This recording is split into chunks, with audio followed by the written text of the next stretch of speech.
It's not like they're not cuckoo too. The Dalai Lama, you know, where they find that 2-year-old, he's the one. Right. You know, what is that all about? I mean, that could be a whole movie right there. Right. That's it. Little Buddha. I think a Little Buddha.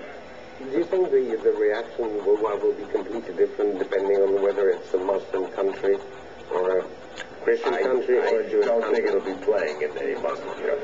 I very seriously doubt whether. Although that's something else that's going on in Europe that we do deal with. A lot of those countries are becoming Muslim countries. These liberal European. But I mean, at the Mecca Octoplex, right, I don't think that it's going to be Pineapple Express, Drilled Bit Taylor, and Religulous. I don't. We snuck into Religulous. We were the other. Well, it is going to play there. It's titled The Jews, though. There.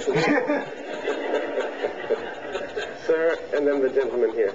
Tom Morstead with the Dallas Morning News. I was just wondering, do you hope that your movie is persuasive, or, I mean, given sort of the tone of it, are you worried that it's just going to be preaching to the choir? I mean, people who are inclined to see this movie and enjoy it and laugh at it would also seem to be inclined to already be on board with we assume that we will attract that audience, but I think we're both very interested and very hopeful that we will attract those that don't agree as well. It would be almost an indulgent exercise if it just wound up being talking to the people that already agree with it. So we're encouraging and we're hoping that people will who don't agree can come and see the movie and actually enjoy the movie even if they don't agree with it. Well, you can't get everybody. Right. I mean,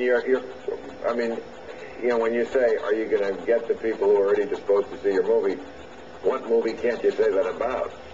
You know, any movie is going to appeal to people who might want to see that movie. And then there's a huge swath of the population that has no interest in seeing a movie like that. Even Mel Gibson's movie, which is sort of the anti-Religulous, you know, it did very well. But lots of people didn't want to see it. Probably the people who are most likely going to want to see this movie. And clearly, clearly a percentage of people went to see that who weren't necessarily followers of Jesus or believed that story, but wanted to see a good movie. And so we feel that in the same way, you should be able to come and see this. And I also think there are tens of millions of people in my country who don't think a lot about religion either way. I think that's the category I would have been in 10, 15 years ago. I was raised religiously, but at a certain point, that ended. And then there was a long time in my life where I wasn't Christian. I certainly wasn't still into the Jesus story as I had been brought up, but I still had this idea of some God. I didn't, like, put a face on him, or, you know, but I certainly lived with a imaginary person in my head who I feared when I thought I had stuff, and who I bargained with when I thought I was in trouble, and who I asked for favors when I wanted something. You know, and it was all just in my head, but I think we all do that. But I didn't spend a lot of time thinking, oh, religion is this, and it's bad, and it should be this.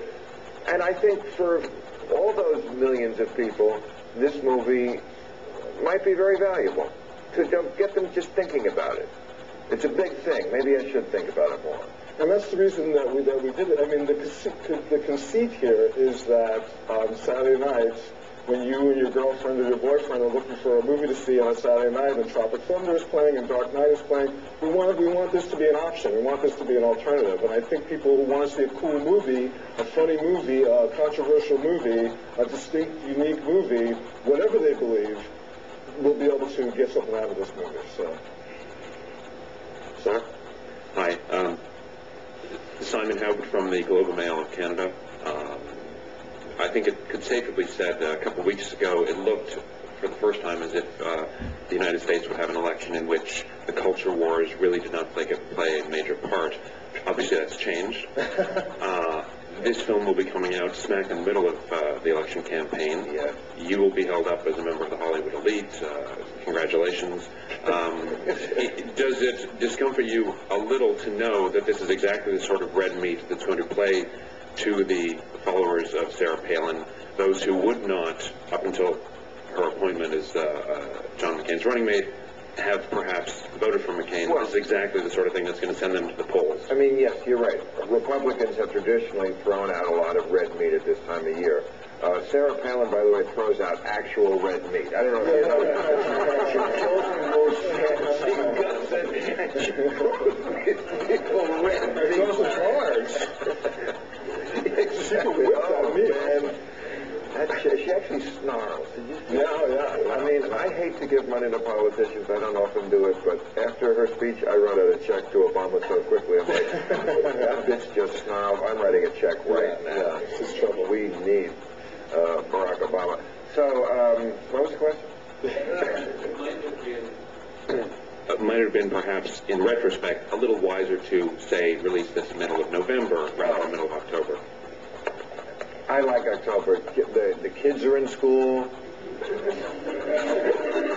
They're going to need entertainment. This could be, hey, the whole dorm. Let's go see Religulous. Let's go see it again. The last was so big we missed some of the lines. But are you suggesting that releasing in October may have some negative influence on the elections? Is that what you're suggesting, that it might spur on Republicans to vote? Oh, I see. We're tipping the election to McCain. Yes, that's exactly my suggestion, yes. I would disagree with the premise of that question. I don't think... It is possible, though. It could happen. Well, I think... Might it be used to that effect? I think that it could work both ways. I think it's very hard. That's a variable. That's a real X factor, is what role this could play in that election. I think it could work the other way too. There's a number of variations on that scenario, but I don't think that it's our responsibility necessarily to hold this back in order to not affect, to in an abstract sense, affect that election. I think if we can sort of create a little more debate before the election, it might actually help defeat McCain and Palin. So there's that. I can make a case for that scenario as well. Yeah, I think that's actually a little more likely because, after all, the country has just gone through 8 years of the Jesus-freak president, and the people do believe the country was driven into a ditch. And I think to put those two dots together, to connect them, Americans are not great at connecting dots. Maybe this movie can help them connect those, especially now that they've nominated, another person in the mold of George Bush. I mean, she is very Bushian, this woman. She's not big on thinking. It's more about faith and family and faith and the apocalypse. But not a big thinker, and not ashamed of that either. But, I just want to say one more thing, because that's a very provocative question. I mean, the Republicans it's like an apocalyptic ticket now, and I think for people who are not rabid right-wing Republicans, who are a little bit more moderate, a little bit more undecided, a little bit more ambivalent about a lot of this stuff, this movie basically says this is what these people believe in. They want to destroy the world. You listen to Giuliani's speech, listen to Palin's speech, they're talking World War III very clearly. They are going to meet the enemy where they are and destroy them. So if this movie makes people think, God, that's our country, that's what's going to happen to us, then maybe it can have a different effect than what. Did you see McCain at the Rick Warren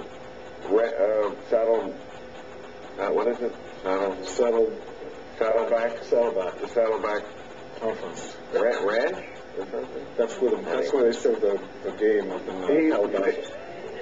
Anyway, Rick Warren's church, and Rick Warren asked him, what do you think we should do about evil? And Obama gave an interesting, true, measured response. He said we should be humble about it. He was saying, because evil is everywhere, and we're responsible for some evil ourselves. What did McCain say? Defeat it. Yeah, we'll defeat evil. Will that be by the end of your first term, Senator? Or will it take 2 terms to defeat evil? So, we're talking about very simplistic people who believe, and there's no wonder that crowd in the Saddle Ranch, the church,